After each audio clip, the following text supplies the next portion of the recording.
Pagi atau selamat siang atau selamat sore anak-anak. Pada kesempatan hari ini saya tidak bisa mengajar seperti biasa. Maka pada kesempatan hari ini saya akan memberikan pelajaran ini dalam bentuk video ya. Materi yang akan kita pelajari sekarang itu adalah tentang suhu. Saya yakin semua dari kalian paham dan tahu apa itu suhu. Nah, suhu ini disebut sebagai ukuran atau derajat panas atau dingin dari suatu benda. Nah, bila kita ingin mengukur yang namanya suhu, kita bisa menggunakan yang namanya alat ukur. Alat ukur dari suhu itu disebut sebagai termometer. Dan saya yakin kalian semua tahu yang namanya termometer. Nah, termometer itu terbuat dari bahan yang disebut dengan bahan termometrik. Nah, bahan termometrik ini adalah bahan yang dapat berubah ukuran, ya. Berubah ukuran karena apa? Nah, ukuran dari benda yang dimasukkan ke dalam termometer itu dapat berubah bila suhu dari benda tersebut berubah. Misalkan saya punya sebuah benda yang panjangnya segini. Nah, bila temperaturnya ini saya naikkan, saya panaskan misalnya, suhunya saya naikkan, maka lama-kelamaan ukurannya menjadi bertambah panjang.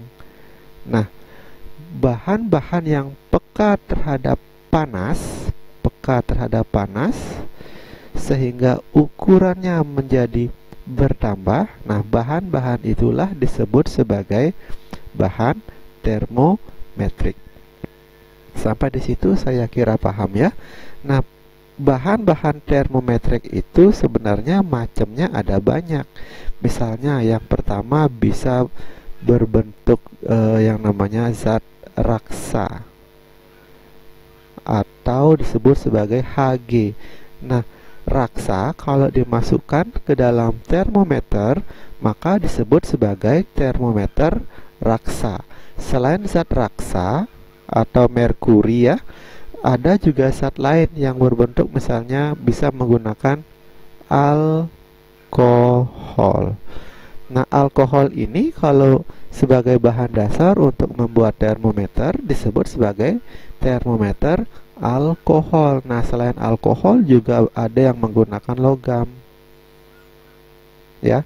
Nah, semua jenis termometer ini, baik termometer raksa, baik termometer alkohol, baik termometer logam, ini semuanya memanfaatkan sifat yang namanya bahan termometrik. Nah, bahan termometrik ini saya ulangi lagi sekali, yaitu semua bahan yang dapat berubah ukuran. Karena apa?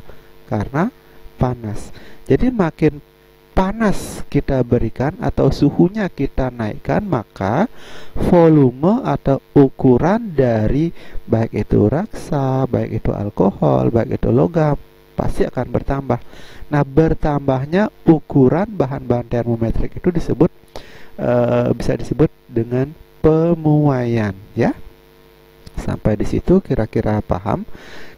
Nah, setelah proses pengukuran dilakukan, tentu saja diperoleh yang namanya hasil. Nah, hasil pengukuran itu disebut apa? Hasil pengukuran disebut apa? Saya yakin kalian masih ingat. Yang namanya hasil pengukuran itu adalah angka penting. Nah, tentu saja hasil pengukuran ini tentu saja harus dilengkapi dengan satuan.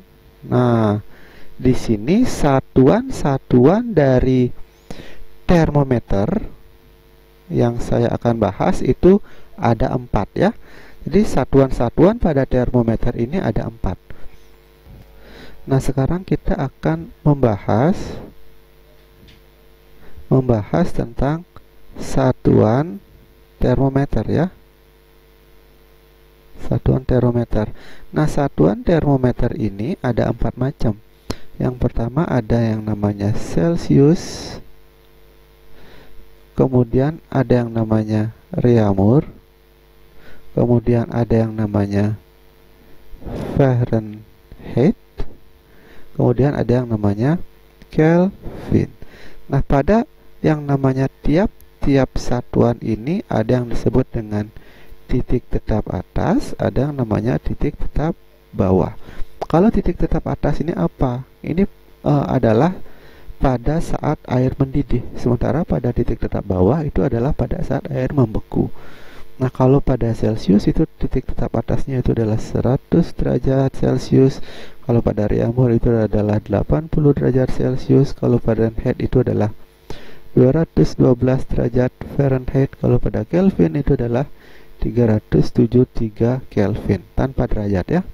Sementara kalau titik tetap bawahnya pada Celsius itu adalah 0 derajat Celsius. Reaumur itu adalah 0 derajat Reaumur juga.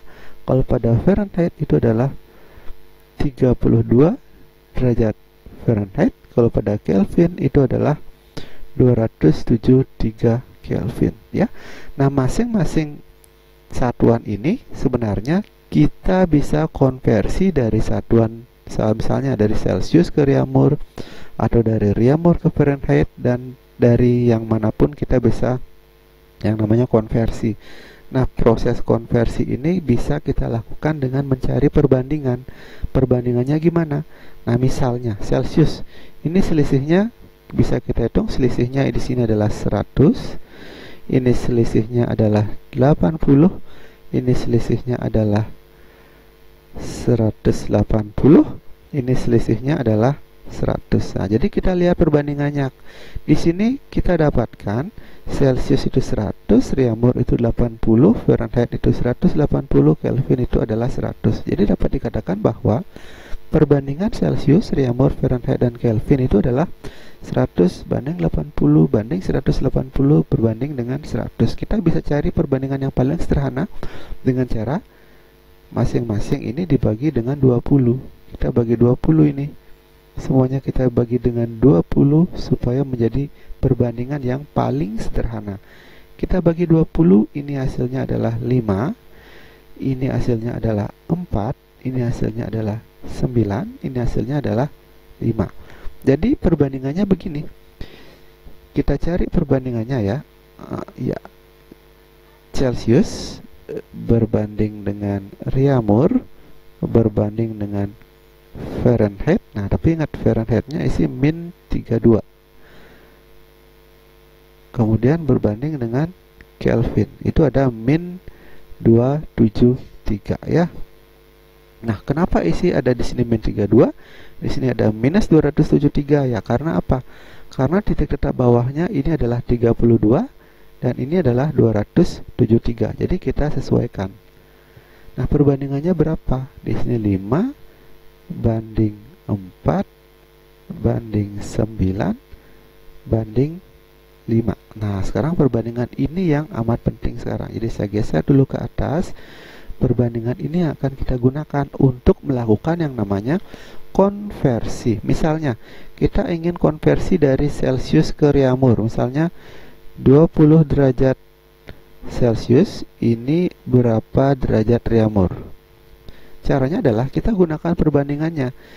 C berbanding dengan R. Berarti kita tulis C per R, yaitu C berbanding dengan R. Sama dengan yang diketahui adalah C-nya 20. Berarti kita tulis di sini adalah 20. R-nya belum kita ketahui. Ya, berarti kita tulis di sini adalah R. Nah, sekarang kita lihat, kita ganti di sini. Perbandingan C dengan R sekarang. C-nya berapa? C-nya itu adalah 5. Sekarang R-nya adalah 4. Kita tulis di sini 4 ya. Nah, kita ganti dengan perbandingan yang ada di sini. Lalu kita apain? Kita kali silang.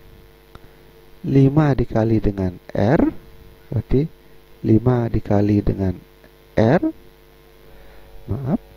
5 kali R sama dengan 5 dikali dengan 4 dikali dengan 20. 4 kali 20. Berarti R sama dengan 4 kali 20 dibagi dengan 5. Nah, sama-sama kita sederhanakan dulu 5 dengan 20. Ini habis, ini sisa 4. Berarti 4 kali 4, 16 derajat Reaumur ya. Kemudian kita coba lagi soal yang lain. R dengan F. Nah, misalnya kita cari misalnya 16 derajat Reaumur, ini berapa derajat Fahrenheit? Kita cari perbandingannya dulu. R berbanding dengan F. Berarti R berbanding dengan F sama dengan Reaumurnya itu adalah 16. F-nya berapa? Ini belum kita ketahui berapa ya, karena ini akan kita cari F. Tapi ingat, F ini ada min 32. Jadi ada min 32 ya. Nah, sekarang kita tulis perbandingannya. Sekarang R itu perbandingannya adalah 4. Sementara F itu perbandingannya berapa? 9. Kita tulis di sini 9. Nah, kita kali silang.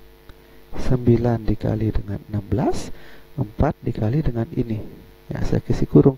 4 kali F ini. 4 dikali F min 32. Sama dengan 9 kali 16. 9 kali 16. Nah, 4-nya kita bawa ke bawah sini.